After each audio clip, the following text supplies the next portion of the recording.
bienvenue à tous. Donc, la conférence d'aujourd'hui, c'est sur le thème Covid-19 et le deuil en islam. Comment gérer la crise? Vous n'êtes pas sans savoir qu'on est dans un contexte de pandémie mondiale. C'est assez unique pour nos contemporains. Il y a quasiment 3 milliards de personnes sur Terre qui sont confinées en ce moment. Dans tous les pays du monde, la situation est très particulière sur le plan sanitaire, sur le plan économique également. En France, dans notre pays, on vit une situation inédite également, qui donne lieu à beaucoup de contraintes, notamment dans le deuil en islam. On a des invités de renom qui sont venus en parler aujourd'hui avec nous. Notre frère Sidi Talek Abou-Nour, qui est ici présent, qui est un imam, qui est khatib, donc qui s'occupe du prêche dans la mosquée d'Atisman, si je ne me trompe pas, et dans d'autres mosquées également, c'est bien ça. Auteur de nombreux ouvrages sur l'islam, sur l'essentiel de la religion musulmane, sur la vie du prophète, sur l'imam Malik et d'autres. Donc je vous conseille vivement d'aller consulter ces ouvrages. Il est également gestionnaire d'un site internet qui s'appelle Doctrine Malikite, qui est extrêmement complet. Et il est président alors j'ai quelques notes, de l'IESIP, qui est l'Institut d'enseignement supérieur islamique de Paris. Voilà, donc on a quelqu'un qui connaît son sujet, qui sait de quoi il parle sur le plan religieux. On a également une sœur de renom qui est avec nous, qui nous fait l'honneur d'être avec nous aujourd'hui, alhamdoulilah, notre sœur Linda Benjafar, qui est ici présente, qui est donc psychologue, enseignante, intervenante à l'IESH, donc l'Institut des hautes études de sciences humaines, et qui a pour spécialité le fait de s'occuper du lien entre la psychologie et la spiritualité. D'où l'intérêt de sa présence avec nous actuellement. Bienvenue à tous les deux. Merci beaucoup de nous faire l'honneur de votre présence. Donc, je vous explique un petit peu comment va se dérouler la conférence. On commencera dans un premier temps par les exposés. Donc, on va essayer de faire à peu près 20 minutes par intervenant pour les exposer, en essayant de commencer avec notre frère Imam Sidi Talek. À tout moment, durant le chat, vous pouvez poser des questions. D'accord? Vos questions, on pourra nous les voir sur le chat et je me ferai l'interface entre vous et les intervenants s'ils n'ont pas vu vos questions. Je vais les noter, j'ai un stylo, j'ai tout ce qu'il faut. On a aussi une régie derrière, une équipe technique qui s'occupe de ne pas passer à côté des questions que je n'aurais pas vues. Donc, il n'y a pas de souci à ce niveau-là. Après les exposés de Sidi Talek et de notre sœur Linda, on pourra passer aux véritables questions-réponses. Donc, toutes les questions qui ont été posées, qui sont les plus pertinentes, parce que je ne pourrais pas forcément prendre toutes les questions en intégralité, je les poserai à nos intervenants et on aura l'occasion de vraiment dialoguer ensemble, Inch'Allah. Donc, Sidi Talek, est-ce que tu m'entends? Parce que je vois ton image figée, je ne sais pas si tu m'entends. Je vois que le micro et la caméra de Sidi Talek est figé pour l'instant. C'est qu'il doit y avoir un petit souci technique de son côté.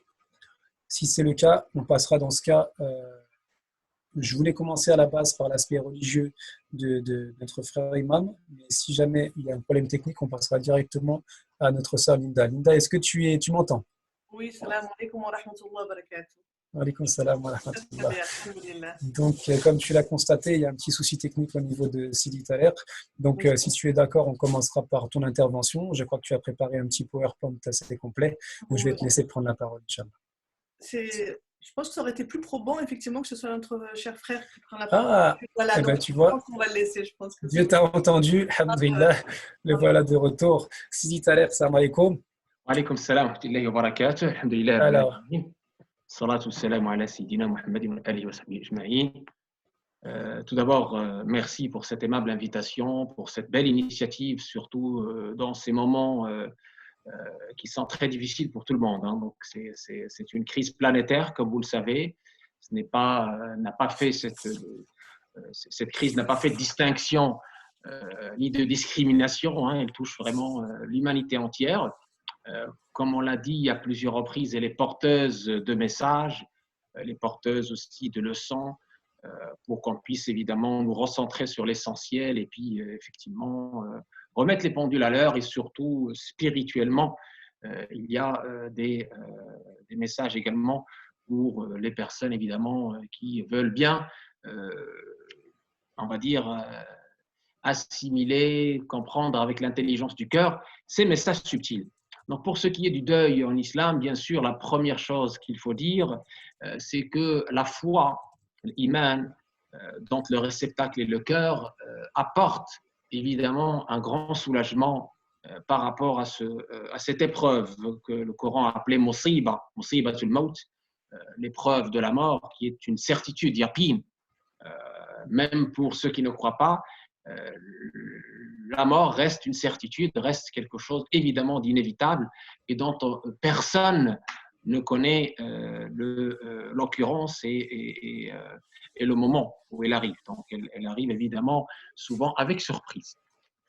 Très important, donc, la relation de la religion musulmane avec la mort. Bien sûr, le Coran et la Sunna nous invitent à s'y préparer, bien sûr, avec toujours cette vision de l'au-delà, cette vision long-termiste que la croyante et le croyant ont vis-à-vis de cette épreuve.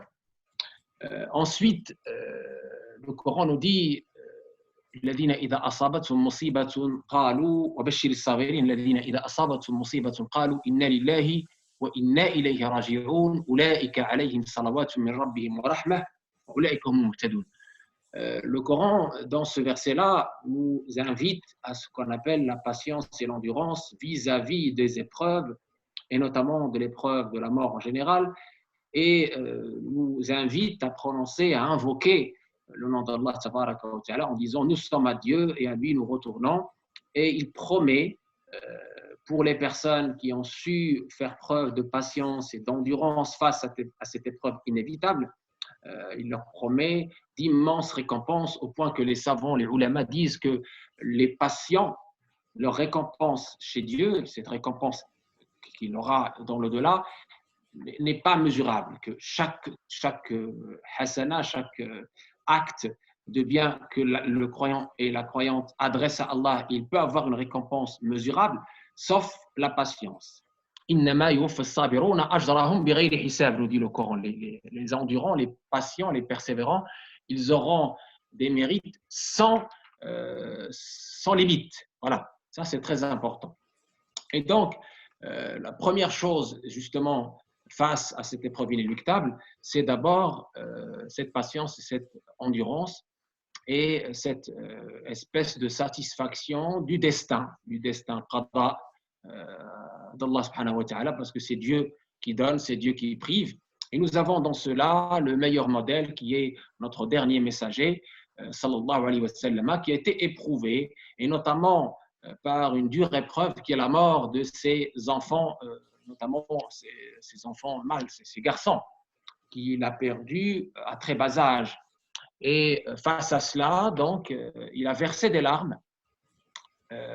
Et les compagnons, le voyant verser des larmes, ils ont dit « Oh messager d'Allah, tu es ce que tu es notre modèle, tu es le dernier messager, tu es le meilleur de nous, et malgré cela, on te voit verser des larmes. » Eh bien, il leur a répondu « Effectivement, nous sommes tristes pour justement cette séparation avec cet être cher, mais nous nous disons que ce que Allah agrée.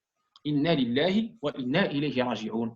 Et nous croyons effectivement que cette personne qui nous a quittés, il trouvera meilleur accueil chez Allah tabaraka wa ta'ala, qui est le plus généreux des généreux. Et il faut avoir cette certitude que c'est effectivement Allah qui a envoyé cette épreuve et qu'à lui nous retournerons. Il a versé ces larmes-là, il a dit, ces larmes, c'est l'expression de la miséricorde d'Allah. C'est une miséricorde d'Allah. Ya rahma.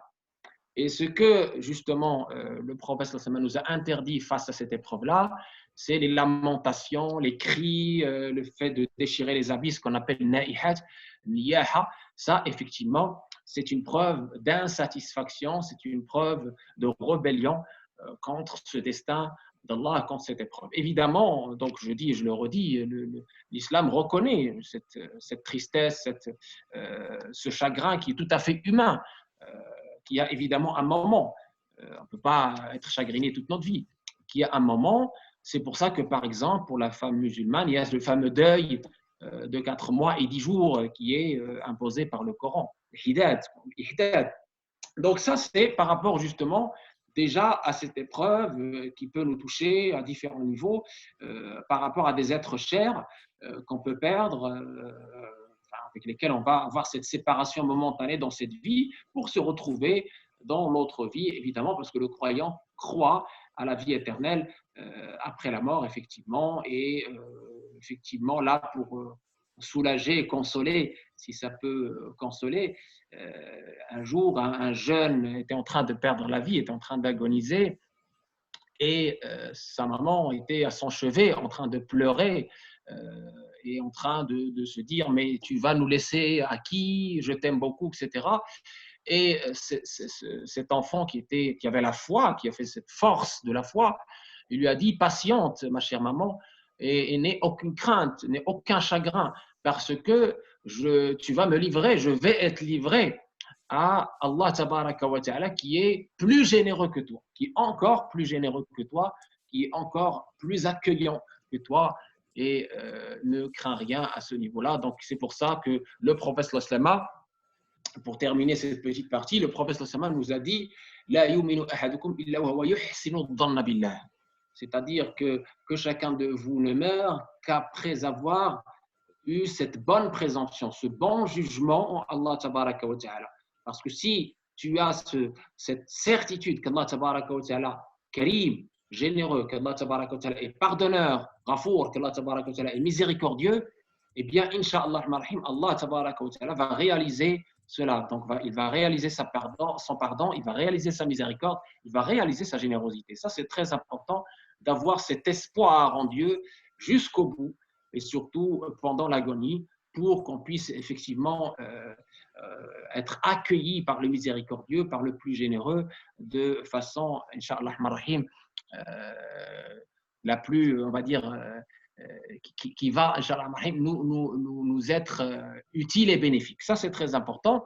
Là, je t'écouterai des heures, on t'écouterait des heures, c'est magnifique. On est malheureusement, on a une contrainte de temps, ce qui me pousse à te poser quelques questions, si tu es d'accord. Parce que les questions commencent sur le chat et en même temps, on a une trame à respecter. J'ai une question de base, parce qu'il y a des gens qui ne le savent peut-être pas. En quelques mots, très brièvement, quelles sont les dispositions funéraires en islam dans un contexte normal, c'est-à-dire pas dans un contexte pandémique? Alors, effectivement, je disais par rapport à cette question des rites funéraires, tout d'abord son statut, hukmuha. C'est ce qu'on appelle un fardu kifaya, c'est-à-dire chaque musulman qui meurt, chaque musulmane qui meurt, évidemment, il faut s'occuper de ses funérailles.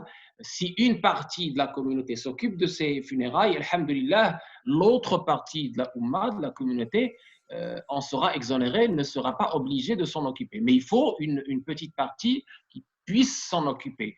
Quand je dis les funérailles, ça commence évidemment par ce qu'on appelle le lavage, enfin déjà au niveau de l'agonie, faire ce qu'on appelle le talqin, c'est-à-dire faire en sorte que cette personne puisse dire la ilaha illallah, que ses derniers mots soient la ilaha illallah, il n'y a de divinité si ce n'est Allah, pour qu'ils puissent être parmi les bienheureux, Inch'Allah, parce que c'est la khatima, la bonne fin, qui compte finalement, qui est le plus important. Husn al-khawatim, qu'Allah nous donne tous, à toutes et à tous, la bonne fin, Husn al-khatima.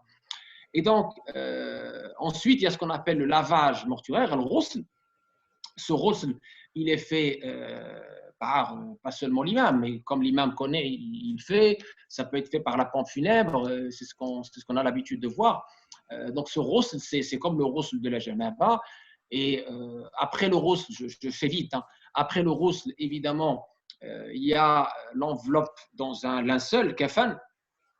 Et ensuite, après ce kafan, il y a cette prière sur lui, la janaza, la prière janaza. Et cette prière janaza, elle est de 4 takbirat, qui se fait de façon, c'est-à-dire derrière l'imam, en position debout avec dua. Donc chez nous malikites, c'est très simple, donc 4 takbira avec le dua à chaque fois pour le défunt ou la défunte. Et après, il y a l'enterrement. Le prophète sallallahu alayhi wa sallam nous a recommandé d'enterrer le mort le plus vite possible. Ikramul mayyit, donc c'est parmi le respect de la dignité de cet être humain, parce que nous, les musulmans, le corps humain, il est sacré, il a sa dignité, il a son respect, son égard, qu'il soit vivant ou mort, au point que le prophète sallallahu alayhi wa sallam nous a dit, par exemple, celui qui casse un os d'un mort, c'est comme s'il avait cassé l'os d'un vivant. Donc c'est très important de considérer cette sacralité, cette dignité, et donc de faire vite quant au rite funéraire et surtout l'enterrement. Et la sunna, c'est d'enterrer la personne dans la région, dans l'endroit où elle est morte. Et ne pas se faire violence en allant chercher je ne sais quel rapatriement dans je ne sais quel pays. La sunna, les compagnons eux-mêmes, le prophète et ses compagnons ont été enterrés dans l'endroit où ils sont morts. Le prophète à Médine, comme vous le savez, par exemple, le fameux compagnon Abu Ayyub al-Ansari, il a été enterré chemin faisant à l'actuel Istanbul, donc pas très loin des murs d'Istanbul, etc. Donc, à chaque fois, on enterrait les morts à côté, dans l'endroit où ils sont morts, par justement respect à cette sunna, à cette recommandation d'enterrer la personne le plus vite possible pour l'honorer. Et puis aussi, le rapatriement conditionne des charges, des frais. Et les héritiers, les ayants droit et les démunis sont plus en droit de bénéficier de cet argent qui sera justement gaspillé pour le rapatriement. Autrement, s'il a fait une wasiya, s'il a laissé un testament, s'il a vraiment une volonté ferme d'être enterré dans un endroit précis, et être rapatrié dans une région précise, etc., là, effectivement, on le fait. Tant que ce n'est pas impossible, on le fait. Tant que ce n'est pas illicite, on le fait. Et donc, en l'occurrence, pour ce cas précis en général, ce rapatriement sera exécuté si c'est la volonté du défunt. D'accord. Et donc, après, évidemment, on est dans un cas normal hors Covid-19. Maintenant, peut-être, je parlerai du cas de la pandémie et ce qu'a dit l'islam par rapport à notre réaction vis-à-vis de cette pandémie. Alors juste, je résume très brièvement pour nos auditeurs. Donc il y a quelques étapes très précises, à savoir le fait d'être proche du défunt au moment de son agonie pour lui réciter la formule de l'unicité à l'oreille avant son trépas. Il y a le fait de lui faire la toilette rituelle une fois qu'il est décédé, le fait de l'envelopper dans un linceul, de lui pratiquer sur lui la prière mortuaire et enfin l'enterrement en pleine terre. On est d'accord? Exactement. D'accord. Je crois savoir aussi que il est préférable en contexte normal qu'il y ait un maximum de gens présents lors de la prière. Exactement. Peux-tu nous dire maintenant par rapport aux contraintes qu'on a actuellement liées à la situation? Alors j'ai vu les questions, hein, ceux qui ont posé des questions sur le chat, ne vous inquiétez pas, je les garde en tête, je les ai notées. Juste j'aimerais qu'on conserve la trame jusqu'au bout. Qu'en est-il par rapport au contexte de la pandémie actuelle, de toutes ces règles qu'on est censé adopter et qu'on ne peut plus forcément adopter? Vous pouvez nous expliquer un petit peu tout ça, s'il te plaît? Alors, donc j'insiste sur un point très très important. J'aimerais bien avoir toute votre attention pour ce point. La fatwa, ce qu'on appelle l'avis juridique par rapport aux situations exceptionnelles, nawazil, aux situations d'actualité. Donc, on est face à ce qu'on appelle dans le fiqh nazila. Nazila, c'est une chose nouvelle qui n'existait pas auparavant et par rapport auquel les fuqaha, les jurisconsultes, les spécialistes, parce que pour chaque science, il y a des spécialistes, donc pour la science religieuse, il y a des spécialistes. Ce n'est pas n'importe qui peut parler de ces choses, de notre belle religion, de cette science religieuse. Donc, c'est très important de respecter cette spécialité. Ça, c'est très important. Et donc, par rapport à cette nazie-là, il y a ce qu'on appelle aujourd'hui les comités de jurisprudence qui sont composés à la fois de jurisconsultes, c'est-à-dire de savants spécialistes dans le fiqh, la jurisprudence islamique, et aussi des médecins et d'autres spécialités liées à la médecine. Un des comités Islamic Fiqh Academy, composé de plusieurs savants de la communauté musulmane de tous bords, de toute école, toute tendance confondue, se sont réunis le 26 Sha'ban, c'est-à-dire juste 4 jours avant le mois de Ramadan qu'on est en train, alhamdoulilah, de passer, pour justement statuer sur les éléments liés au Covid-19. Vu que c'est une pandémie planétaire, vu que c'est quelque chose de très contagieux. Alors, ils se sont basés sur un principe très important dans notre religion, qui fait partie de ce qu'on appelle les 5 finalités, le maqasid, les 5 finalités, le kulliyat al-khams, les 5 finalités de cette belle religion, de ce qu'on appelle la sharia, qui veut dire chemin à suivre, législation. Donc, ces 5 finalités, la plus importante, c'est la préservation de la vie. La préservation de la vie. Donc, on préserve la vie du vivant, même s'il s'agit de ne pas laver ou de ne pas accomplir de façon parfaite ce qu'il faut accomplir pour le défunt. Donc la préservation de la vie, c'est ce principe-là qui a poussé ce comité a statué de la façon suivante sur les dispositions funèbres par rapport à ce Covid-19. Donc, les victimes de ce Covid-19, tout d'abord, quel est leur statut? On a le hadith du prophète sallallahu dans Bukhari, selon Aïcha, où elle posait la question à Sayyiduna Muhammad sallallahu alayhi wa sallam sur la question de la peste. Il a dit, et il s'agit, et c'est une miséricorde pour les croyants.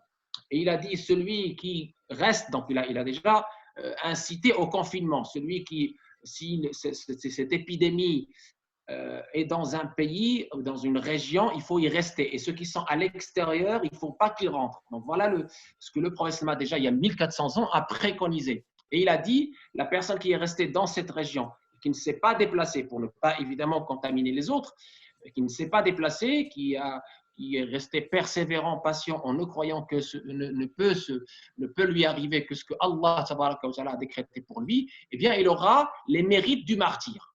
Il aura les mérites du martyr. Alors, les fuqaha ont dit par rapport à ces mérites du martyr, certes, il aura les mérites du martyr, mais comme ce n'est pas le martyr de la bataille, shahid ou le ma'araka, eh bien, on ne pourra pas lui appliquer les exonérations liées au martyr de la bataille, à savoir le fait de ne pas le laver, etc., de l'enterrer comme il est, etc.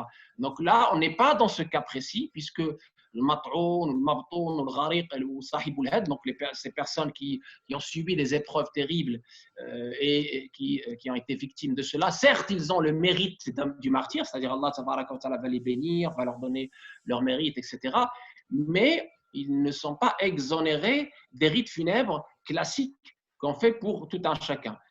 Deuxième élément très important que le comité a signalé et que nous l'avons déjà aussi signalé, c'est de procéder par élimination. C'est-à-dire, si on a la combinaison protectrice, si l'hôpital, l'État ou la pompe funèbre dispose de cette combinaison protectrice, eh bien, elle devra, la personne, le mourassil, la personne qui s'occupe du rousse, devra évidemment faire ce lavage bien sûr, sans aucun problème.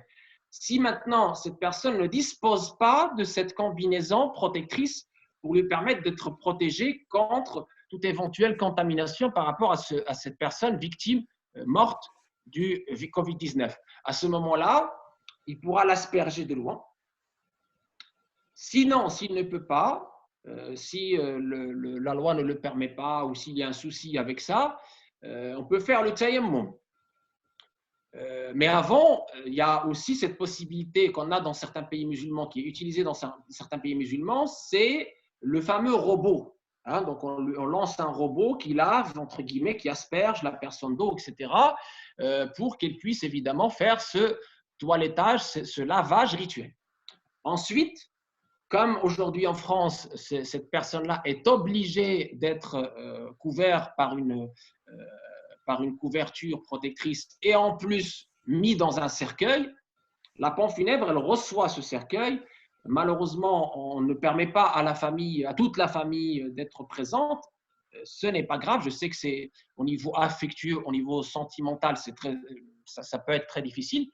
Mais dans tous les cas, il faut préserver notre vie à la vie des autres. Il faut être vigilant par rapport à ces recommandations des autorités sanitaires. Donc, on vous le donne avec le cercueil. À ce moment-là, on peut faire, comme les mosquées sont fermées, on peut faire la prière funèbre, salat al-janaza sur lui, directement au cimetière avant de l'enterrer. D'accord? Avec un minimum de 2 personnes, 3 personnes, c'est suffisant. C'est suffisant, walillahi alhamd, pour réaliser ce fardo kifaya. C'est suffisant. 2-3 personnes qui respectent la distance, les gestes barrières, ils font la prière sur lui et on l'enterre sur place dans ce qu'on appelle le carré musulman, s'il n'y a pas de cimetière musulman. Ce fameux carré musulman, il a la spécificité en France d'être, entre guillemets, une concession de la mairie. C'est une cinquantenaire, une quarantenaire, parfois c'est perpétuel.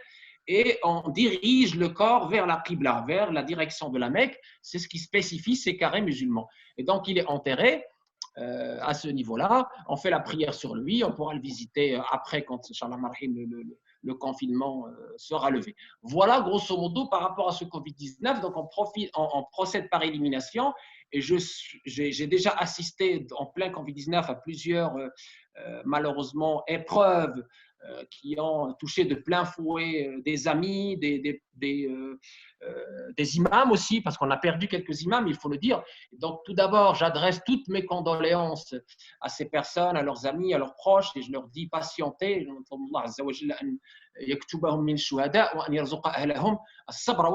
Qu'Allah tabaraka wa ta'ala leur donne bonne patience par rapport à cette épreuve et qu'il fasse que ces victimes soient accueillies par le généreux dans ses plus hauts paradis.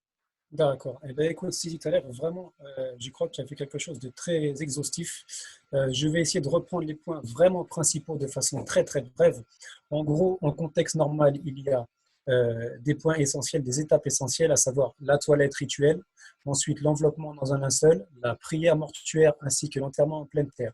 Dans le contexte actuel de pandémie, on a vu qu'il y avait notamment le conseil scientifique qui s'appelle l'Académie de jurisprudence internationale, qui a statué là-dessus et qui, avec tout un nombre d'experts, nous a donné des indications quant au mode opératoire par rapport à la pandémie, qu'il y avait cette possibilité de faire la toilette avec les différentes étapes dont tu nous as parlé, à savoir si c'est possible avec la combinaison, sinon avec le robot, sinon ce qu'on appelle le tayammum, c'est-à-dire les ablutions sèches avec une pierre. On a vu aussi que la prière était possible au cimetière. Donc, ce que je retiens, moi, c'est que premièrement, les gens qui ont des inquiétudes, peut-être parmi certains qui nous écoutent, avaient des inquiétudes religieuses quant aux éventuels manquements par rapport au contexte pandémique. Je remarque par rapport à ce que tu nous as dit, avec les preuves à l'appui, que d'une part, le rapatriement n'est pas du tout une obligation religieuse, bien au contraire, qu'il est plutôt de la sunna d'être enterré là où on est décédé. D'autre part, je remarque aussi que la base, et je l'ai noté en gras sur ma feuille, c'était la préservation du vivant. Et que tout a été mis en œuvre, apparemment, d'après ce que tu m'as dit, et ce qui a été souligné par ce conseil scientifique, c'est la préservation du vivant, et que le rituel était possible avec cette préservation du vivant, avec les mesures que tu as évoquées. Donc, je te remercie beaucoup pour ces éléments. On a un petit peu dépassé l'heure, donc on va essayer de passer, Inch'Allah, à notre sœur, Linda Ben Jafar. Est-ce que tu m'entends, Linda? Oui, salam alaikum wa rahmatullahi wa barakatuh. Je vous entends très bien, alhamdulillah. Super. Alors, je tiens à préciser, je le répète encore, que les questions qui ont été posées sont gardées pour la fin, les questions qui ont été posées dans le chat. J'aimerais que la trame soit gardée du début à la fin. Donc, Linda, je crois savoir que tu nous as préparé un petit PowerPoint pour qu'on puisse suivre attentivement ton exposé. Je te laisse la parole. أعوذ بالله من الشيطان الرجيم بسم الله الرحمن الرحيم وصلى الله وسلم على سيدنا وحبيبنا ونبينا محمد وعلى آله وصحبه أجمعين إن الحمد لله نحمده ونستعينه ونستغفره ونعوذ بالله من شرور أنفسنا ومن سيئات أعمالنا من يهد الله فهو المهتد فمن يضلل فلن تجد له وليا مرشدا ونشهد أن لا إله إلا الله ونشهد أن محمدا عبده ورسوله اللهم كرمنا بنور الفهم وافتح علينا بمعرفة العلم وارزقنا بحلاوة الإيمان وصدق الإخلاص في كل حال يا أكرم الأكرمين ويا رب العالمين آمين أما بعد mes chères sœurs, mes chers frères, assalamu alaikum wa rahmatullahi wa barakatuh. Tout d'abord, merci infiniment à l'association Sésame de m'avoir invité. Effectivement, en ces temps difficiles et douloureux, je reçois au quotidien des personnes effectivement qui sont en deuil, qui ont énormément de problèmes avec cette pandémie, qui ont du mal à la gérer. Et voilà, donc je voudrais un petit peu partager mon expérience. Merci infiniment à vous et à votre confiance, la confiance que vous m'accordez.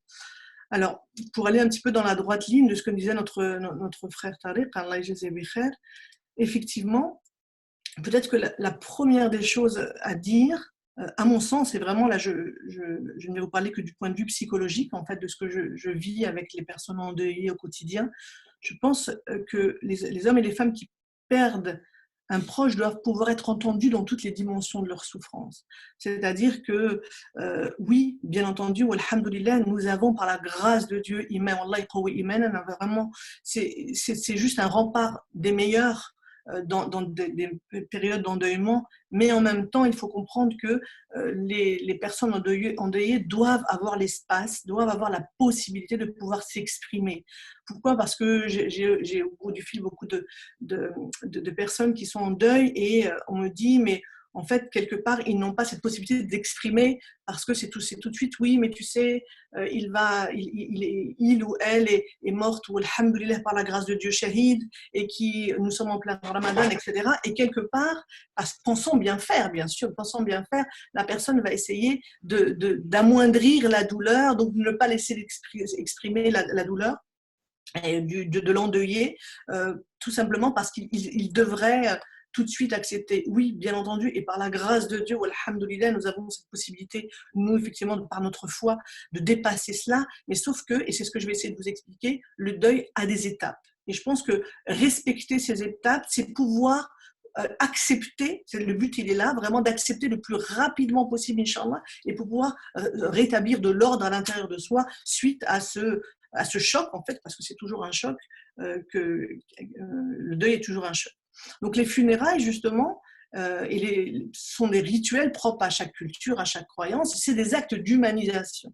Et c'est vrai que dans l'inconscient collectif, sans funérailles, il n'y a pas de rituel, et il y a en tous les cas ce sentiment que le deuil va être, comme je le marque là, inabouti, brouillé, et le deuil reste omniprésent parce que quelque part les funérailles, le rite des funérailles vont marquer quelque part symboliquement, le fait va aider à l'acceptation en fait de ce ibtila, puisque c'est un réel ibtila.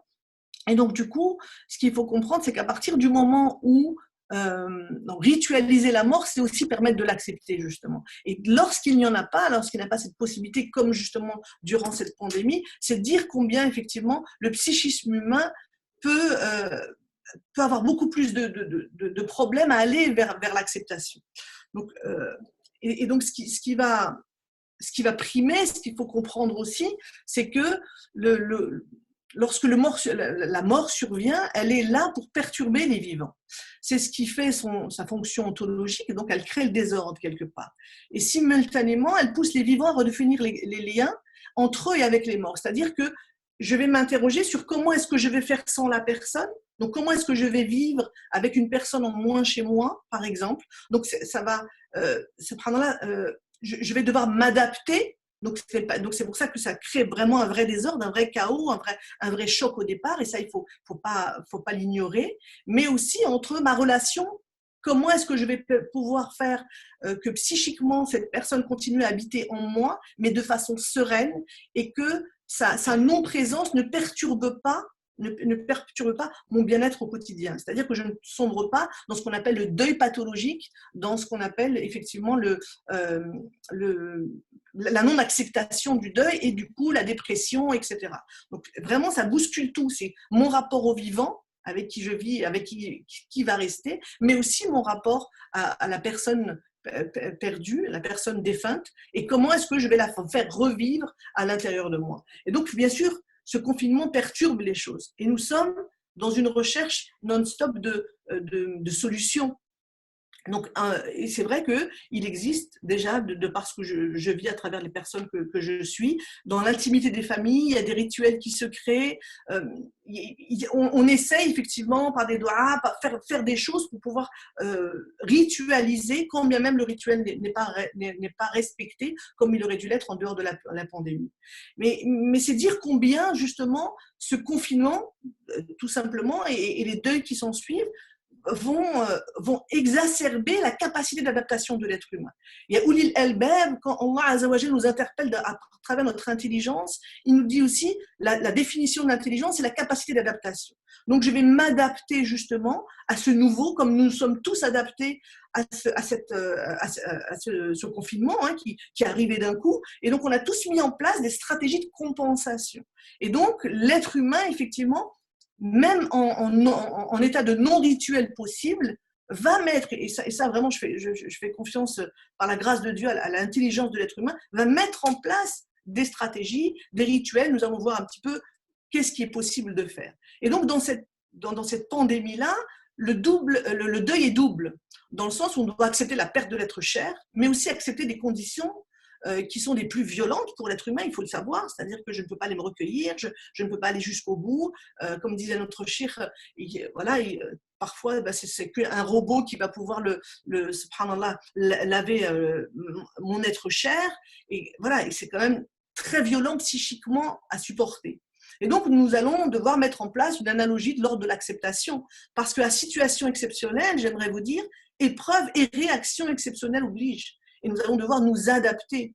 Et quelque part, j'ai fait le lien avec, à mon sens, c'est un petit peu du même ordre aussi, quand bien même ce n'est pas la même chose, lorsque nos propres parents, donc issus de l'immigration, qui avaient des deuils, leurs propres parents, quand ils perdaient leurs propres parents, ou encore aujourd'hui, ou quand ils perdent leurs frères, leurs sœurs, et qu'ils n'ont pas le vol des vols, et qu'ils ne peuvent pas arriver à temps pour le rituel, on se rend compte effectivement, puisqu'après je les reçois aussi beaucoup en thérapie, on se rend compte que le deuil est beaucoup plus long à faire, parce qu'ils n'ont pas assisté.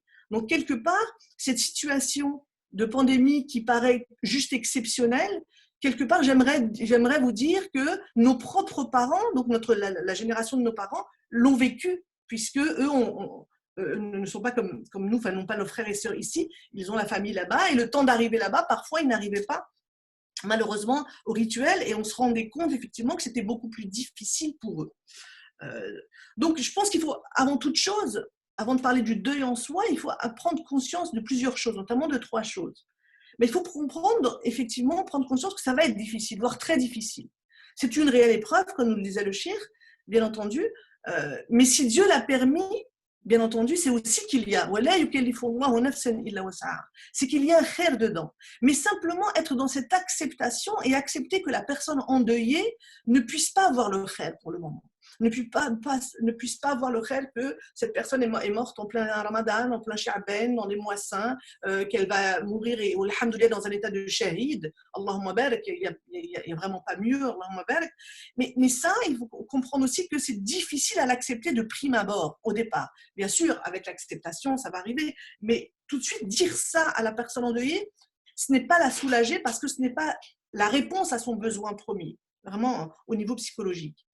Et puis se dire aussi que l'épreuve a toujours un sens. J'aime à dire que il y a une hikma, il y a une sagesse derrière toute ibtila. Et peut-être qu'Allah Azza wa Jal aussi, pour nous vivants, si il nous a effectivement éprouvés par une mort qui n'était bien entendu pas prévue, mais qui aussi ne se déroule pas grâce au rituel comme je le voudrais, savoir que peut-être aussi elle vient interpeller en nous notre capacité, notre rapport à la tristesse. Comment est-ce que je vais pouvoir gérer ma tristesse?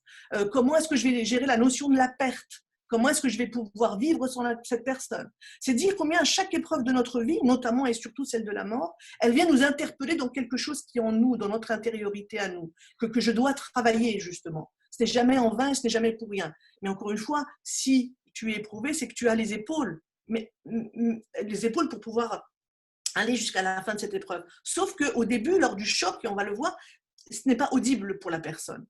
Mais aussi accepter que cela puisse susciter des pensées négatives sur le défunt, du style, et ça je l'ai eu, et c'est pour ça que j'en parle, en thérapie, des personnes qui me disent oui, mais peut-être que si c'était pour un oncle, s'il est mort dans ces conditions-là, ou que personne ne peut salli alayhi, et que personne ne peut l'approcher, c'est peut-être aussi qu'il mérite cela, subhanallah, parce que il faut comprendre aussi que l'état le plus vulnérable de l'être humain, dans l'état de vulnérabilité, on peut avoir des pensées négatives.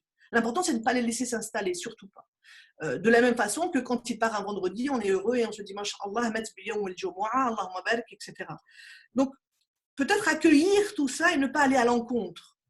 Autre chose, être conscient aussi, à mon sens, que cela va développer indéniablement les rites du cœur. Et que quand bien même nous n'avons pas de rites matériel, physique, palpable, nous allons automatiquement développer les rites du cœur, de l'intériorité. Cela va renforcer mes dhikr et mon rapprochement et ma promiscuité avec Allah Azza wa Jal. Parce que je ne peux pas faire autrement, en fait. Je ne peux pas faire autrement. Pourquoi? Parce que la nature a horreur du vide. S'il n'y a pas ces rituels à l'extérieur, je vais devoir les faire exister à l'intérieur de moi. Et quelque part, c'est aussi une épreuve pour que je puisse me rapprocher du divin. Et vraiment arriver, prendre conscience de cela. Bien entendu, la réponse la plus adaptée, étant d'intériorité, il le dit que pourquoi? Parce que c'est un contenant psychique. On appelle ça en psychologie un contenant psychique parce que lorsque je suis dans le choc, ça explose dans ma tête et j'ai besoin d'être contenu. C'est pour ça que c'est important aussi de prendre la personne dans ses bras et pas autant parler avec la personne. Et notre religion, alhamdoulilah, hein, comme on vient de le rappeler, mashallah, notre religion nous facilite grandement l'acceptation. C'est en ce sens que c'est une ni'ma. Alhamdoulilah ala ni'mati l'islam. Parce que nous savons que ce n'est qu'un au revoir. Et que le tawakkal ala Allah prend toute sa signification. C'est-à-dire la chance que nous avons, c'est que nous savons que nous allons retrouver la personne. Et bi'idna rahman, bien sûr, la retrouver dans le khair et dans le jannah, inshallah. Yuhsinu dhann billah, c'est ça, c'est vraiment fillah, c'est vraiment savoir que Allah Azza wa Jal, il est tellement clément et miséricordieux que nous allons nous retrouver ensemble au paradis. Et c'est aussi ce qui va nous aider. De la même façon, sur l'autre Baqara, ba'd billahi minash shaitanir rajim, wa asa an takrahu shay'an wa huwa khayrun lakum wa asa an tuhibbu shay'an wa huwa sharrun lakum. Allahu ya'lamu wa antum la ta'lamun. Donc nous avons toujours ce rappel à dire attends, quoi qu'il t'arrive, de toutes les façons, c'est un bien pour toi. Peux-tu traduire Excuse-moi, je te coupe. Est-ce que tu peux traduire les versets parce qu'il y a des gens qui ne sont pas arabophones qui nous écoutent? Alors, il t'est interdit de tester quelque chose. Or, il se peut que vous ayez de l'aversion pour une chose alors qu'elle vous est un bien. De la même façon, parfois vous pouvez aimer quelque chose alors que c'est un mal pour vous. Mais Dieu sait ce que vous ne savez pas. Et ça, c'est un apaisement en soi. C'est vraiment un verset tellement thérapeutique qui va te dire, mais oui, là, je pense que c'est quelque chose d'horrible pour moi, mais peut-être que cette personne-là était en souffrance, peut-être qu'elle-même aurait préféré être auprès d'Allah Azza wa Jal, et que moi, égoïstement, je veux l'avoir près de moi, alors peut-être que c'est un soulagement pour la personne. Vous ne savez pas où est le khair. Nous ne savons pas où est le khair. Rabbi subhanahu wa ta'ala huwa alim bil khair. Il connaît l'invisible, Azza wa Jal, mais il connaît aussi le bien qu'il y a derrière qu'on ne connaît pas. Mais accepter qu'on ne le sache pas. Et donc le deuil, et là qu'on va parler maintenant des processus du deuil, a un temps et des étapes incompressibles qui ne peuvent être contrôlées par la raison et la volonté. Et nous allons les détailler. C'est un processus essentiellement émotionnel. Parler du défunt à la personne en deuil, c'est quelque chose de bénéfique. Parce que, en règle générale, nous pensons que notre crainte, c'est de l'oublier. C'est ça notre crainte quelque part. Et c'est pour ça aussi d'ailleurs que nous allons nous accrocher à la tristesse parce que nous pensons parfois, de façon inadaptée, que m'accrocher à ma tristesse, c'est ne pas oublier. Alors que non, ce n'est absolument pas bénéfique et nous allons le voir. En fait, on n'oublie pas l'être aimé quand le deuil est accompli. À la fin, quand on arrive à l'acceptation, et c'est vraiment le but. On n'est jamais en lien avec lui. Mais il faut l'être de façon sereine. Il n'y a pas à faire bonne figure. Quand tout est dévasté, il faut aussi apprendre. On parlait tout à l'heure mashallah, des larmes de la miséricorde. Et oui, bien entendu, j'ai mal, je vais pleurer. Il faut se l'autoriser en tous les cas. Un deuil accompagné par les proches, bien sûr, se déroule de façon beaucoup plus harmonieuse. Et pour ce qui est des enfants, ce qui est important aussi de comprendre, c'est important de les intégrer. Ils ont besoin aussi, pour faire leur propre deuil, également de passer dans tous ces rituels-là. Il y a un travail conscient et inconscient du deuil à entreprendre pour accompagner et soutenir le processus naturel du deuil. Et donc, nous allons, sans plus attendre, rentrer dans les étapes du deuil, mais déjà comprendre que le but ultime que le deuil, l'incontournable nécessité, c'est de se reconnaître dans quel état. Vous allez voir, il y a cinq étapes du deuil. Et l'important, c'est de se reconnaître dans quel état je me situe, pour pouvoir avancer et aller vers l'acceptation, Inch'Allah, afin d'exprimer au mieux à mes proches mes besoins du moment et avoir les réponses les plus adéquates. Accepter que notre système, corps-esprit, a besoin d'étapes, ce qui devrait activer notre capacité à être patient, encore une fois. Inna Allah ma'a sabirin. Laissons le temps au temps, et le corps comme l'esprit a besoin de temps. Et c'est pour ça que l'étape, subhanallah, l'étape du deuil se fait en 5 étapes. Et tout à l'heure, nous parlons effectivement, notre cheikh nous parlait de la femme endeuillée qui a besoin de 4 mois et demi, et il est dit effectivement qu'un deuil dans la norme devrait se faire jusqu'au maximum 6 mois, parce qu'après 6 mois, on tombe dans ce qu'on appelle le deuil pathologique, ce qu'il faut absolument éviter. Et donc 4 mois et 10 jours, on est vraiment dans la continuité de cela. Donc le deuil est une rupture psychosociale forte, donc c'est un stress, mais ça je ne vais pas m'étaler là-dessus, on le sait, les mécanismes de protection s'expriment de manière différente, puisque nous allons mettre en place des mécanismes de défense psychologique et physiologique. Le but, c'est que ça ne va pas contrer notre bien-être. Voilà en gros, dans ce schéma-là, ce qui se passe lorsque on nous annonce le décès de quelqu'un, de quelqu'un qui nous est très proche. Et donc d'abord, nous sommes dans la sidération. C'est ce qu'il faut comprendre. Ça, c'est la courbe du temps, et ça, la courbe effectivement de l'activité émotionnelle. Donc l'intensité émotionnelle vers le haut. Et donc nous sommes dans la sidération, totalement. Ensuite de la sidération, nous passons dans le déni. Nous avons du mal à accepter la réalité. Alors bien entendu, ces étapes-là sont plus ou moins importantes, tout dépend de l'être humain et de sa capacité de résilience, sa capacité à s'adapter, sa capacité à s'accrocher au divin pour pouvoir accepter donc l'acceptation qui est à la fin. Donc ensuite, nous pouvons être en colère en fait. On se révolte, on va les détailler si nous avons le temps. Ensuite, nous tombons dans une dépression, très très souvent dans une vraie tristesse, pour enfin aller à l'acceptation et sortir et être dans l'investissement, etc. Donc, nous allons les revoir un par un. Donc, d'abord, l'étape du choc, sidération et déni.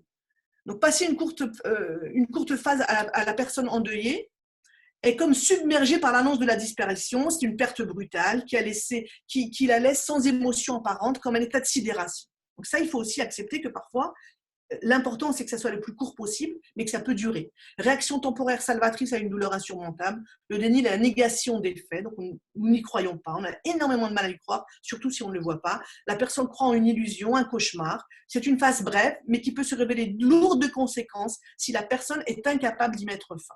Et donc, les paroles du style « t'inquiète pas, tu la retrouveras au paradis » ne sont pas audibles pour la personne endeuillée à ce stade-là. Ne pas culpabiliser si nous pouvons recevoir la sagesse spirituelle, si elle ne résonne plus en nous à cette étape du deuil, car tout est figé en fait. Psychiquement, nous sommes complètement figés et donc la raison n'a plus lieu d'être puisque c'est l'émotion qui a pris le dessus. Donc on est dans un bug, dans une dissociation. Et ça, le seul besoin à ce moment-là, c'est d'être pris dans les bras. À la limite, ce n'est pas tant de parler, mais attends, mais t'inquiète pas, Inch'Allah, c'est pas quelque chose qui est audible pour la personne. Ça, c'est au moment du choc. Ensuite, arrive ce qu'on appelle la colère. Donc, c'est l'émotion du rejet d'une réalité. On n'accepte pas. C'est une étape extrêmement douloureuse et délicate à traverser où s'expriment de fortes contradictions. Donc, sentiment de culpabilité, j'aurais peut-être pu faire quelque chose, j'ai pas fait, j'aurais dû aller la voir ou le voir à l'hôpital, j'aurais pu donner les médicaments, etc. Donc, on est vraiment dans cette culpabilité-là. Et Shaitan, peut activer l'ariad billah avec des pensées blasphématoires contre Dieu. Moi, je vous en parle vraiment parce que j'ai eu des patients qui arrivent à dire mais pourquoi est-ce qu'il m'a fait ça, astaghfirullah, astaghfiruka wa natubu ilayh. Mais pourquoi tellement, subhanallah, nous accepter d'avoir ces pensées-là, pourquoi sans jamais les laisser s'installer, bien entendu, parce que nous sommes dans un état de vulnérabilité extrême qui peut faire qu'effectivement, Shaitan peut se jouer de cette vulnérabilité. Mais par la miséricorde du divin, Azza wa Jal, nous ne serons pas jugés par nos pensées. Donc c'est ça qui est important, parce que moi j'ai beaucoup de personnes qui sont bloquées à ce niveau-là et n'arrivent pas à s'en sortir et se disent « ça y est, j'ai blasphémé, je suis détesté par Dieu ». Vous voyez, ça peut aller très loin. Et donc, bien entendu, pour m'en sortir, je tente de redoubler mes dhikr et mes invocations pour pouvoir me sortir de ces pensées négatives, de ces waswas. Et la colère doit pouvoir être verbalisée à nos proches. Notre besoin à ce moment-là, c'est d'être écouté. Et qu'on puisse lui dire, mais je comprends que tu puisses être en colère et tu as le droit d'être en colère. Sauf que, alhamdoulilah, inna lillahi wa inna ilayhi raji'un. Mais déjà, la laisser exprimer la colère. Plus vous voudrez éteindre ou nier votre colère, plus elle s'intensifiera. C'est clair, parce que c'est une étape naturelle. Ensuite vient l'étape 3 de la tristesse, l'émotion liée à la perte ou au manque. Donc c'est une étape, à mon sens, la plus importante du deuil, et dans laquelle on peut se cristalliser et rester malheureusement bien trop longtemps. Elle possède un bénéfice à condition qu'elle ne perdure pas. Parfois, elle peut durer des mois, voire des années, et donc là, on tombe dans ce qu'on appelle le deuil pathologique. Et c'est un moment où nous allons pleurer. Donc les pleurs, je te préviens juste qu'il reste 5 minutes là, parce que tu m'avais dit de te prévenir. Les pleurs libèrent de la sérotonine, c'est pour ça que j'essaie d'aller vite. Les pleurs libèrent de la sérotonine. Je lâche ma colère, je me nettoie, je lâche quelque chose à travers mes larmes qui me permet d'être authentique avec Allah. C'est à ce moment-là où je vais sortir justement de ma zone de confort. Et bien entendu, nous le savons que plus nous sortons de notre zone de confort, plus nous allons être proches d'Allah Azzawajal, indéniablement beaucoup plus proches. Et donc les larmes, à mon sens, sont la porte de l'authenticité. Et d'ailleurs, j'en veux pour preuve l'invocation où Allah nous dit, nous demande de prier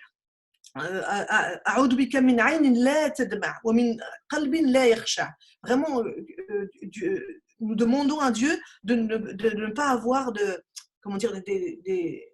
yeux qui ne pleurent pas en fait. Donc, c'est dire combien c'est une miséricorde de pouvoir pleurer. Et donc, la personne en deuil peut passer par contre de la colère à la tristesse. C'est ça qu'il faut comprendre. Parfois on est en colère, parfois on est triste. Et donc, confrontée à l'irréversibilité des choses, elle va entrer dans la phase de ce qu'on appelle la dépression. Donc, en venant à reconnaître que la perte a bien eu lieu, la personne en deuil sombre dans la déprime, la dépression, incapable d'affronter le quotidien, etc.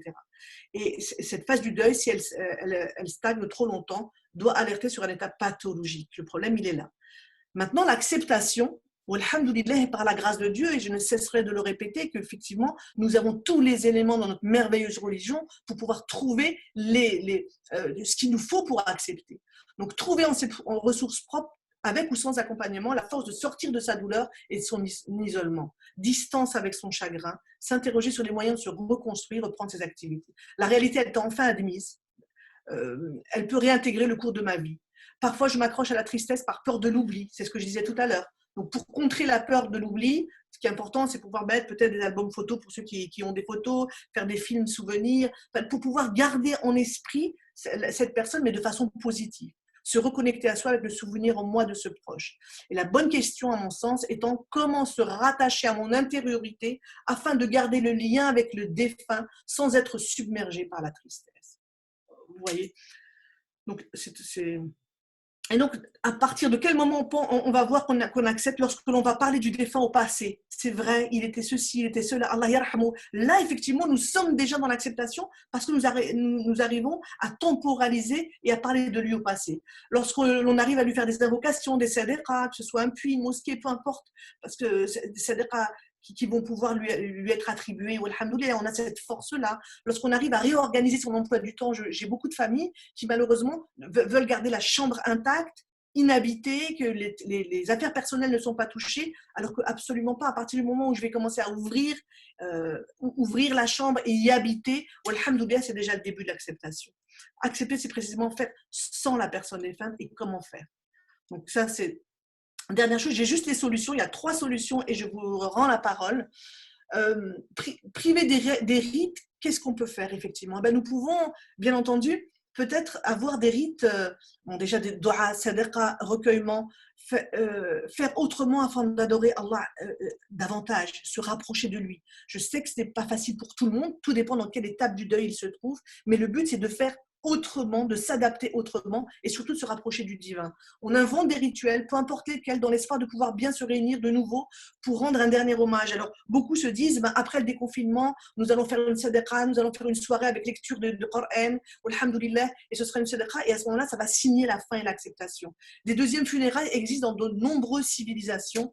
Important de pouvoir différer cette cérémonie, de savoir qu'on pourra en réaliser d'autres. Donc, il y a toujours une capacité. Et puis, peut-être une autre chose que je donnerais, une dernière chose que je donnerais à une personne endeuillée, pour ne pas tomber dans la pathologie, la chronicité, c'est ce que je donne à mes patients qui sont en deuil et réellement ça marche.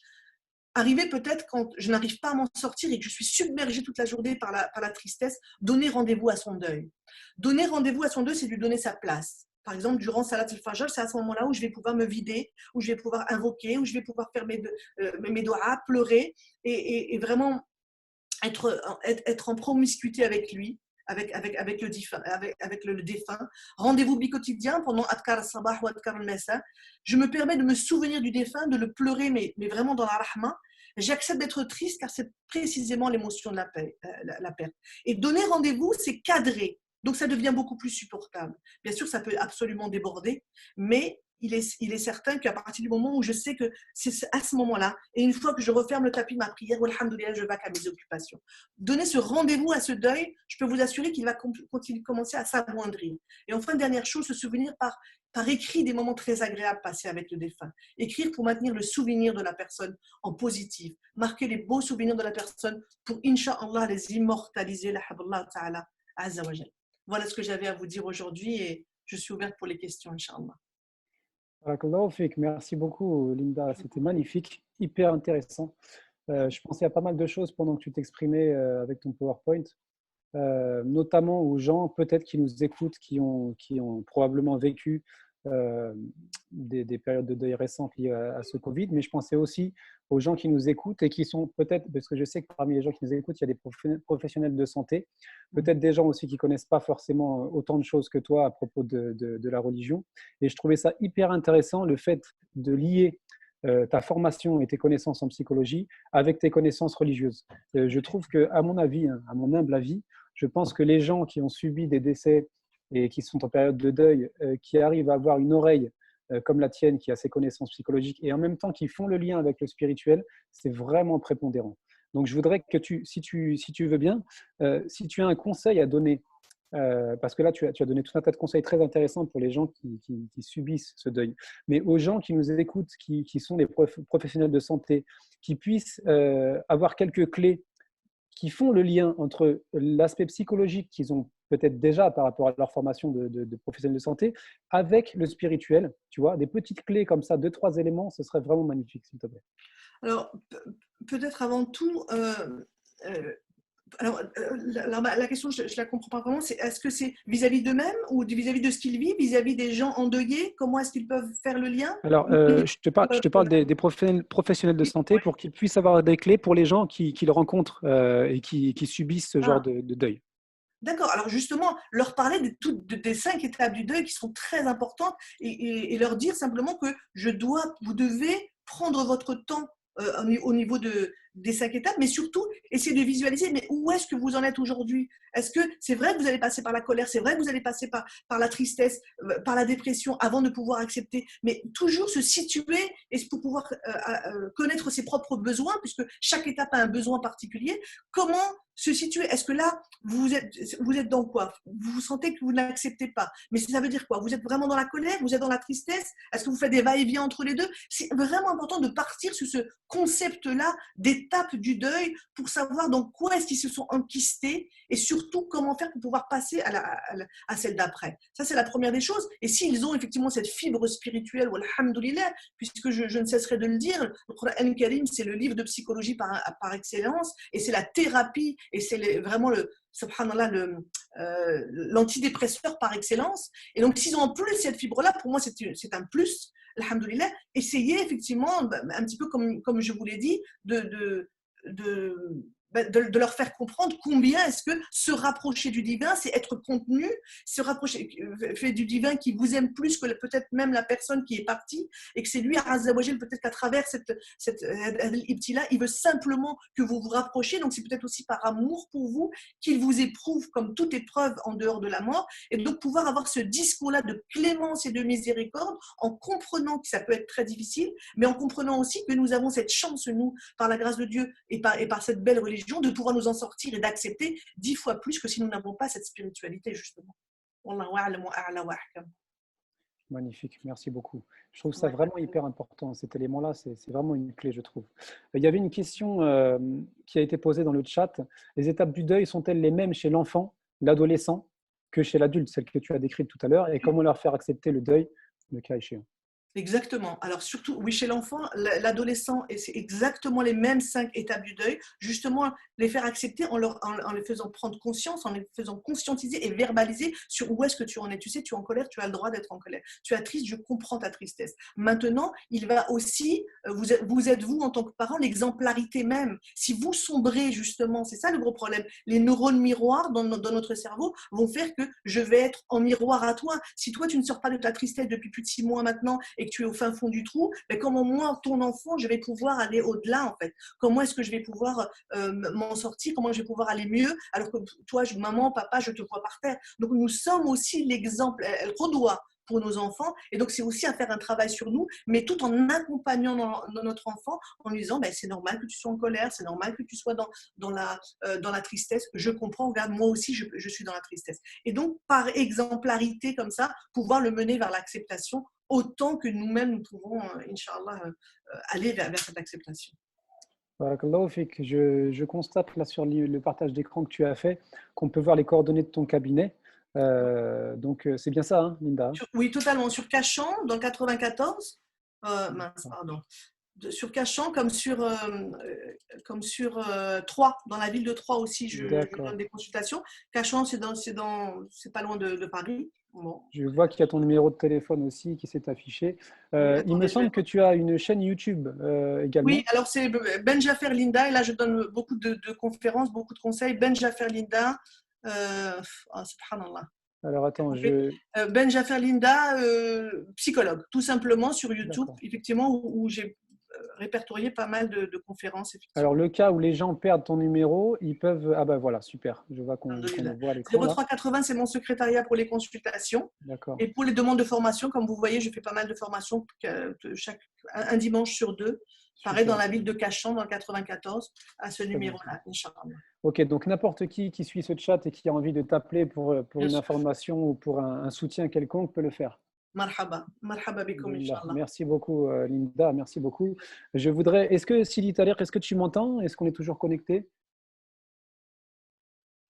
Il y avait d'autres questions qui s'adressaient à toi, Sidi Tariq. Est-ce que tu es apte à y répondre? Est-ce que tu Oui, m'entends? bien sûr. Super. Alors, Très bien. Tu as dû le voir sur le chat tout à l'heure, il y a eu des questions concernant la présence de femmes à l'enterrement d'un proche, notamment, c'est la question précise, c'était à l'enterrement du papa. Une femme qui perd son papa, je prends autre chose, une femme qui perd son fils, une femme qui perd un proche, est-ce qu'elle peut assister à l'enterrement? Et la deuxième question, c'était lié au cercueil, puisque tu nous as dit tout à l'heure qu'en islam, on est censé enterrer dans un linceul simplement. On sait qu'en France, la présence du cercueil est obligatoire par la loi française. Qu'en est-il par rapport à l'avis religieux là-dessus, s'il te plaît? alors, je vous remercie pour ces questions qui montrent effectivement l'intérêt pour cette belle religion. Donc, pour les textes religieux, aucun texte religieux n'interdit à une femme d'assister à l'enterrement ou de visiter le cimetière, la tombe, puisque cette question de visite des cimetières et des tombes est une question commune qui nous permet de nous rappeler cette certitude, cette réalité, cette vérité qui est la mort, hein, qui effectivement est une réalité qu'Allah a imposée à ses créatures. Donc il n'y a vraiment aucun texte qui interdit à la femme d'aller assister à l'enterrement et la tombe. Il y avait effectivement même au tout début de l'islam cette réticence, le prophète avait au début interdit de visiter les temples, puis ensuite l'abrogation de ce hadith par le hadith authentique, quand les compagnons étaient très loin du polythéisme, quand on ne craignait plus le retour au polythéisme, eh bien, il a dit « Je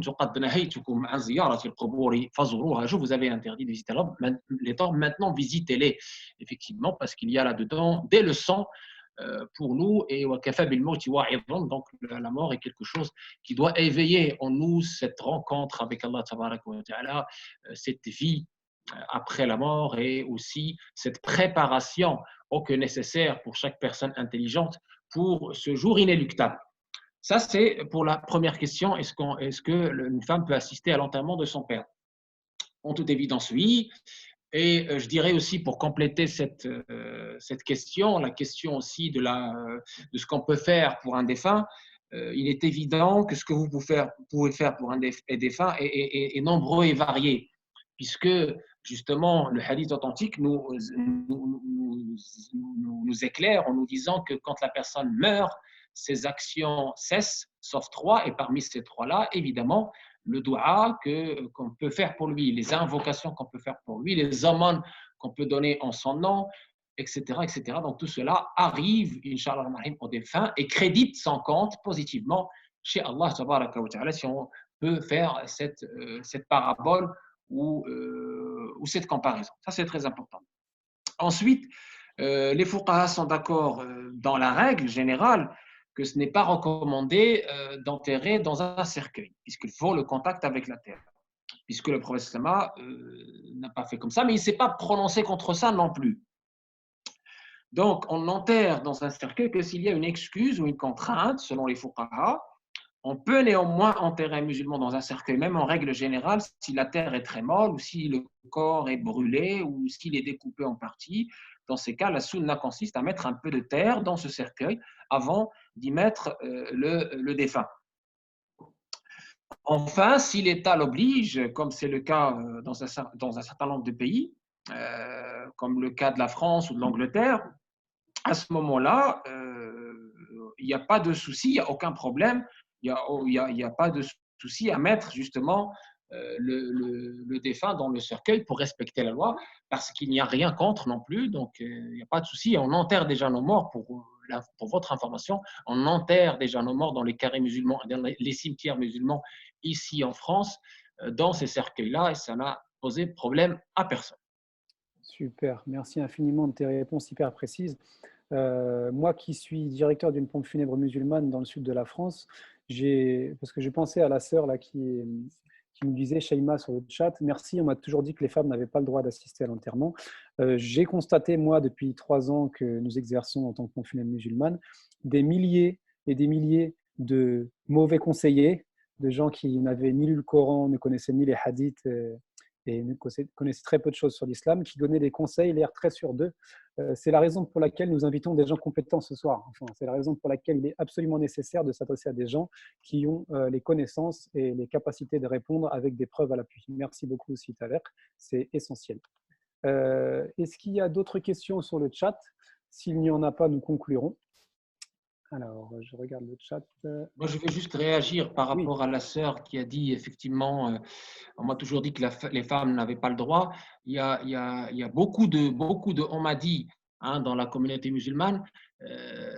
Ça aussi, c'est une preuve de notre faiblesse civilisationnelle, c'est-à-dire on a perdu cette question de tahri, cette question de précision, cette question de poser justement nos questionnements aux sachants, et non pas d'écouter un tel ou un tel, parce que c'est comme la médecine. Si on veut faire médecine, on ne peut pas venir comme ça, sans faire d'études, et donner des ordonnances aux personnes. C'est un grand danger. À l'époque, il y avait l'ordre des théologiens, il y avait le sultan qui sanctionnait toute personne qui s'adonnait à la fatwa sans pour autant avoir les compétences. Aujourd'hui, malheureusement, il n'y a plus de sanctions pour celui qui parle qui parle de religion sans en avoir la compétence, malheureusement, et ça crée évidemment beaucoup de fitna, beaucoup de désordre, ça crée même du chaos. On voit des personnes qui ne sont pas du tout qualifiées, qui commencent à dire ceci est haram, ceci est halal, etc.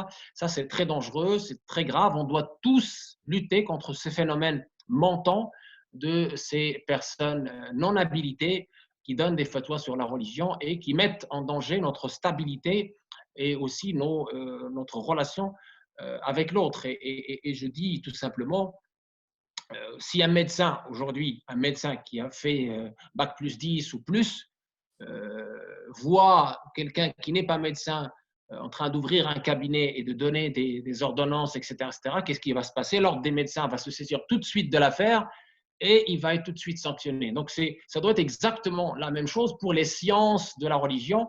Et les ulamas, les savants, sont toujours les protecteurs de cette stabilité et les garants que notre religion soit protégée des personnes ignorantes qui créent le chaos, comme on l'a vu malheureusement dans notre époque.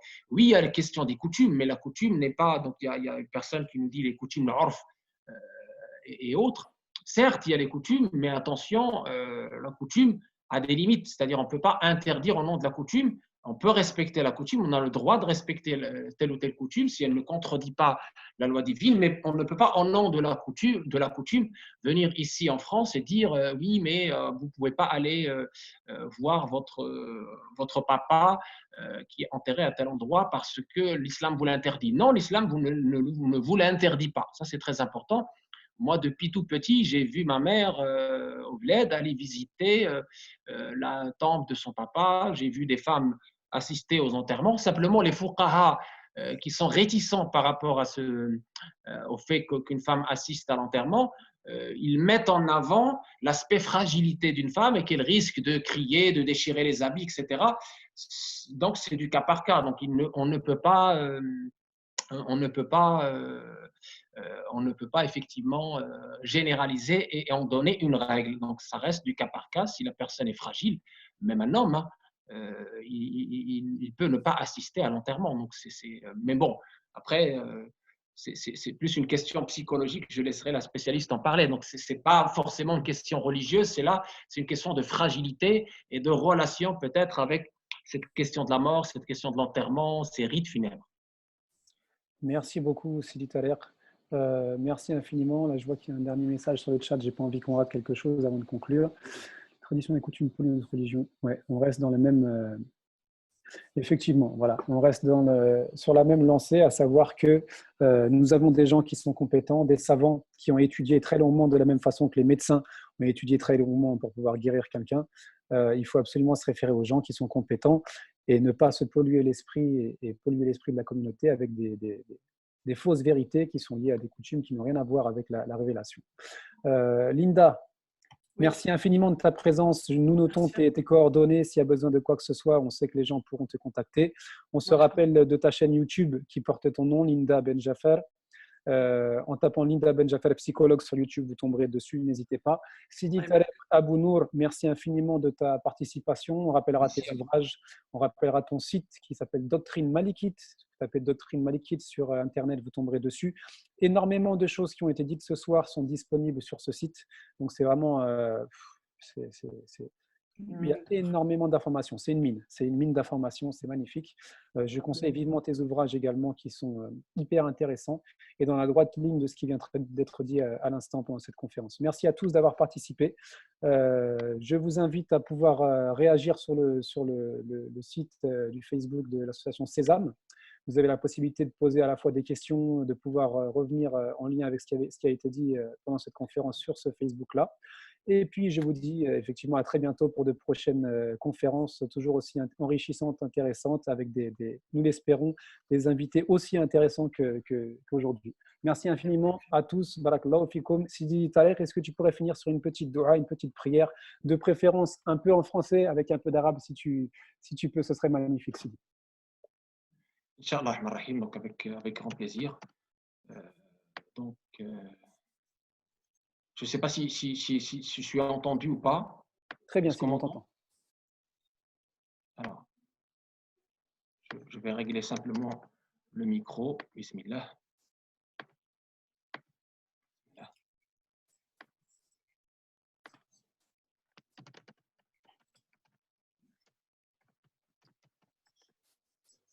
Alors, nous, on t'entend très bien, Sidi Tarek. Tu peux y aller. Alhamdulillahi Rabbil Alamin, wassalatu wassalamu ala Sayyidina Muhammadin, Nabil Amin, al-Mab'outhi rahmatan lil alamin. Allahumma ati nufusana taqwaha. Qu'Allah tabaraka wa ta'ala donne à nos cœurs leur purification, purifie nos cœurs pour qu'elles puissent, Inch'Allah, se prémunir du virus de l'insouciance, qu'elles soient remplies par son amour, l'amour de ses créatures, qu'on soit les meilleurs ambassadeurs de cette belle religion par l'être et le paraître, par le bel agir, par le bon comportement, qu'on soit au service de ces créatures, parce que le prophète nous a dit les meilleurs d'entre vous, les plus aimés chez Allah tabaraka wa ta'ala, sont celles et ceux qui sont au service de ces créatures, qu'Allah tabaraka wa ta'ala nous aide à être au service de ces créatures avec humilité et avec bienveillance. Allah tabaraka wa ta'ala nous parle des qualités du miséricordieux, qu'on soit dans cette miséricorde pour nos endeuillés, les familles endeuillées, les victimes de cette pandémie, qu'Allah tabaraka wa ta'ala les prenne dans sa miséricorde, qu'il donne à leurs familles la bonne patience, Inch'Allah rahman rahim, la persévérance, qu'il les rétribue amplement pour leur patience et que nos victimes soient, Inch'Allah rahman rahim, rétribuées avec la rétribution des martyrs et des pieux vertueux. Qu'Allah tabaraka wa ta'ala fasse qu'on soit tous et tous unis dans l'amour en lui et dans la solidarité, ce mois de solidarité, de générosité, ce mois de Ramadan, ce mois du Coran, qu'Allah tabaraka wa ta'ala fasse en sorte qu'on puisse penser également aux plus vulnérables, qu'on soit à l'écoute des plus fragiles et qu'on puisse aimer le bien pour notre prochain comme on l'aime pour nous-mêmes. C'est cela même le sens et l'essence de cette belle religion, aimer le bien pour toute la créature, pour toutes les créatures. Et une prière évidemment pour le corps médical, ces soldats de l'ombre, ces soldats qui patientent, qui persévèrent, qui font beaucoup de sacrifices. Et ces sacrifices, Dieu sait, ils les font aussi aux dépens de leur petite famille, de leurs enfants, etc. On prie Allah tabaraka wa ta'ala pour les aider, pour leur donner, Inch'Allah, toute la force, à la fois spirituelle et physique, pour continuer ce beau boulot qu'ils font. Nous sommes avec eux, nous les soutenons, nous prions pour eux, pour qu'Allah tabaraka wa ta'ala les rétribue amplement dans cette vie et dans l'autre. et ces médecins, ces infirmiers, tout le corps médical qui est en première ligne. Nous espérons, nous demandons à Allah tabaraka wa ta'ala qu'il soit gratifié et rétribué dans ce monde et dans l'autre. Amin. Et nos invités, nos frères et sœurs qui ont participé, qui ont posé les questions, qui ont organisé, notre sœur psychologue, tout le monde, nous demandons à Allah tabaraka wa ta'ala de faire en sorte que tout ce qui a été dit, tout ce qui a été fait, soit pour lui, pour sa face généreuse, qu'il nous rétribue amplement et qu'il fasse qu'on soit, Inch'Allah Marhim, les serviteurs du miséricordieux, les bienfaiteurs, qu'on soit toujours dans cet élan de générosité à la fois matérielle et spirituelle et qu'on soit toujours, Inch'Allah Rahim, à l'écoute de notre prochain et attentionné au message d'Allah Tabaraka wa Ta'ala pour qu'on sorte de ce confinement avec une spiritualité plus accrue, avec une foi augmentée, Inch'Allah Rahim, que Allah Tabaraka wa Ta'ala dissipe ce virus, cette pandémie sur l'humanité entière et qu'on retrouve, Inch'Allah Rahim, une vie normale, une vie meilleure même, en ayant pris les bonnes dispositions et les meilleures résolutions de l'après-confinement. Wa akhiru da'wana alhamdulillahi rabbil alamin wa sallallahu wa sallama ala sayyidina wa habibina wa tabibina wa shafi'ina wa qurrati a'yunina Muhammad ibn Abdillah Rasulillah sallallahu alayhi wa sallam. J'ai fait exprès de faire le dua en français pour que, Inch'Allah Marahim, l'utilité soit largement partagée. Barakallahu fik, c'était magnifique, Sitareq. Merci à tous, barakallahu fikum. Et Inch'Allah, à très bientôt. Bonne soirée à tous. Salam alaikum wa rahmatullahi wa barakatuh. Wa barakatuh.